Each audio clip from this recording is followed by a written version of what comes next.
Assalomu alaykum barchaga, kanalga xush kelibsiz. Rossiyada 4 yildan beri ishlayman. Mana shuncha yil to'plangan tajribalardan kelib chiqqan holatda foydali maslahatlar ichidan top 10 tasini tuzib chiqdim. Bu yangi kelganlar uchun juda ham foydali bo'ladi. Qolganlar uchun ham qiziq va muhim ma'lumot bo'ladi. 10-si, telefon savodxonligini o'rganing.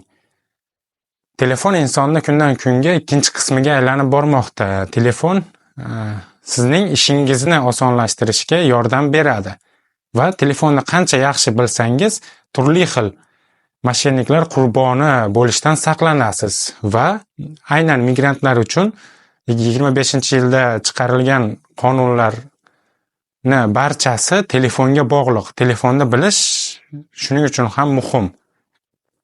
9-si, kredit olmang. Kredit hamma biladi, qarz va unga yana protsenti ham qo'shiladi. Tem bo'li, bu Rossiyadagi xususiy kompaniyalar musofirlarga, migrantlarga kredit beradigan kompaniyalarda protsenti juda ham yuqori. Umuman kredit olishni keragi yo'q. Shunchaki ishingizni orqaga tortadi. 8-si, tanishuvlar saytiga kirmang. Ko'pchilik biladi, telefondan ko'p foydalanayotganda YouTube'da yoki boshqa Telegramda reklamalar chiqadi. Reklamalarda shu tanishuvlar sayti va prilejeniylar reklamasi bo'ladi. Shu qiziqish orqali ko'pchilik qiziqib kiradi. Oddiy, sodda bolalar kiradi yoki ko'pchilik kiradi, lekin u umuman biz uchun emas. Ko'p guvohi bo'lganmiz, oddiy sodda bolalarni moshennik qizlar shu restoranga chaqiradi, qanchadir pulga tushiradi, shunchaki aldaydi. U saytlar yetarlicha moshenniklar bilan to'lib toshgan.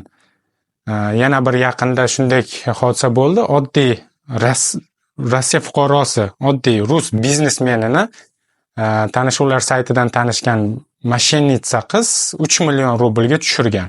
Shu moshenniklar shunchaki rivojlanib ketgan. 7-maslahat. Katta pul topganlarni ko'rib vahimaga tushmang. Ko'pchilik yangi kelganlarda bunaqa holat yuzaga keladi. Kelganda kuniga kamroq topadi yoki ish bo'lmaydi, o'tiradi. Ko'pchilik qolgan sheriklari, kvartirada sheriklari, mana paloncha so'm topib keldim bugun yoki meni oyligim paloncha so'm, shunday gaplarda aytadi. Ular boshida yangi kelganda ular ham kam topgan, ular ham ishsiz yurgan va o'rganib o'sha ishini topgan. Undan tashqari uncha oylik topadiganlar, paloncha so'm topadiganlar umumiy migrantlar hisobidan 10% ni tashkil qiladi. 10% yoki 15% bo'lishi mumkin. Qolganlarning barchasi 90% siz kabi oylik oladi yoki undan ham past olishi mumkin. Shunchaki oylikka bog'lashni keragi yo'q. Siz o'rtacha oylik olyapsizmi? O'shanisi muhim.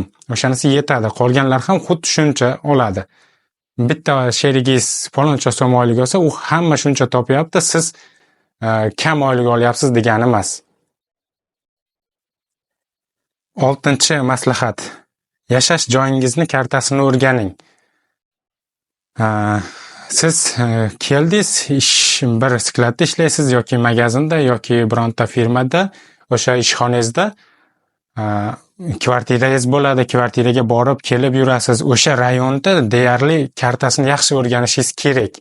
Chunki u rayonda kelganingizda ikki marta ishingiz tushishi mumkin dokument ishlarida. Masalan, pensioniy fondga yoki may dokumentiga kelajakda baribir ishingiz tushadi. Shuning uchun kartani muhim bilishingiz kerak. Va bu sizga yordam beradi. Qo'shimcha ishlar bo'lsa, boshqa bo'lsa, ko'chishga to'g'ri kelib qolsa, o'sha rayoningizdan boshqa ko'chaga, boshqaga ko'chish uchun oson bo'ladi.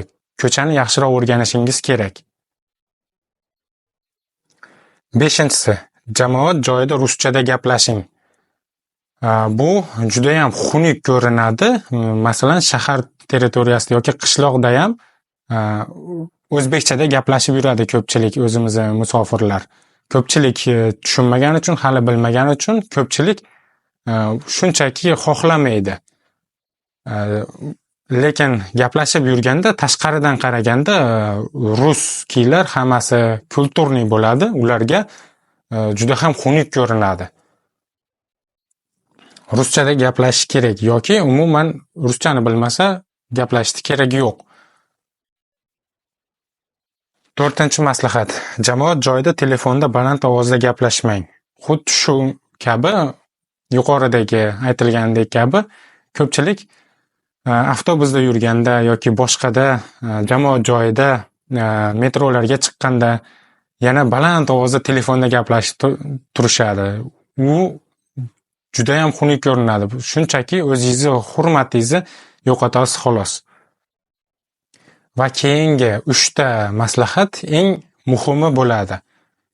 3-maslahat. Dokumentlarni qonuniy olib yuring. Siz bu yerda ko'proq yurishni istasangiz, ko'proq ishlashni istasangiz, albatta dokumentlarni joyiga qo'yishingiz kerak. Chunki ko'rib turganingizdek, kundan kunga migratsiya sohasini tartiblash uchun yangi qonunlar chiqyapti. Bundan bu yog'iga ko'chada yurishni ham imkoni yo'q. Dokumentsiz ko'chada yurishni ham imkoni yo'q. Shuning uchun dokumentni o'z vaqtida qiling. Uni prasrok qilmang, vaqtini kuzatib yuring. Patentni o'z vaqtida to'lang, registratsiyalarni joyida qiling. Shu bilan uzoq yurib, uzoq ishlashingiz mumkin Rossiyada. Ikkinchisi, yangiliklarni o'rganing. Migrantlarga oid yoki migratsiya sohasidagi yangiliklarni o'rganing.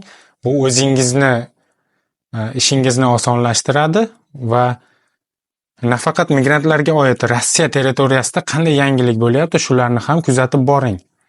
Chunki birovdan eshitgandan ko'ra yangilikda o'zingiz qiziqib topganingiz, o'zingiz bilganingiz juda ham muhim. Va birinchisi, rus tilini o'rganing. Bu eng muhimi. Rus tili. Rossiyaga keldikmi? Ruslar bilan ishlayapmiz. Ruskiy territoriya, Rossiya hududidamizmi? Demak, ruschani bilishimiz shart. Ruschani bilish bu ishingizni juda ham osonlashtiradi. Yangi sheriklar orttirishga, ishxonada o'zingizni to'g'ri tutishingiz uchun, yaxshi muomala qilish uchun kerak bo'ladi. Va istalgan holatda, xohlagan paytda ishingizni yo'qotsangiz yoki qandaydir muammo bo'lib qolsa, boshqa joydan borib ishingizni topib keta olasiz. Bu eng muhimi. Bu kabi foydali maslahatlarni sanasa soatlab o'tirish mumkin. Ularning ichidan top 10tasini aytib o'tdim. Kanalga obuna bo'lishni unutmang. O'zingizni ehtiyot qiling.